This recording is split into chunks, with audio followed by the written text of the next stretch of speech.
প্রিয় দর্শক, আজ আমরা আসছি শ্যামবাজারের বিশাল বড় একটি আড়তে। এই আড়তে প্রতিদিন শত শত বস্তা আলু বিক্রয় করা হয়। আজ আমরা আসছি সে আড়তে আলুর দাম জানার জন্য। আমরা দেখতে পাচ্ছি প্রচুর পরিমাণে আলু রয়েছে আড়তে। আড়তের আলুগুলা বিক্রয় করছে। এখানে অনেক ধরনের আলুই আমরা দেখতে পাচ্ছি। মাহিগঞ্জের আলু দেখতে পাচ্ছি, তারপরে বিক্রমপুরের আলু দেখতে পাচ্ছি, স্টোরের আলু দেখতে পাচ্ছি, কৃষকের গোলার আলু দেখতে পাচ্ছি।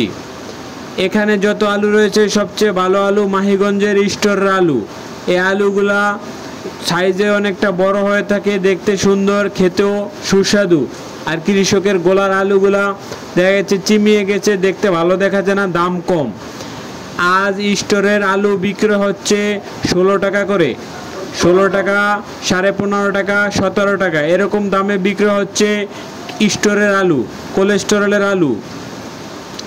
আর কৃষকের গোলার আলু বিক্রি হচ্ছে 10 টাকা, 11 টাকা করে। আমরা দেখতে পাচ্ছি প্রচুর পরিমাণে আলু রয়েছে। এছাড়াও রয়েছে ছোট আলু, ছোট আলু বিক্রি হচ্ছে 10 টাকা করে। এবং যেগুলো রিজেক্ট আলু সেগুলো বিক্রি হচ্ছে 5 টাকা, 6 টাকা করে।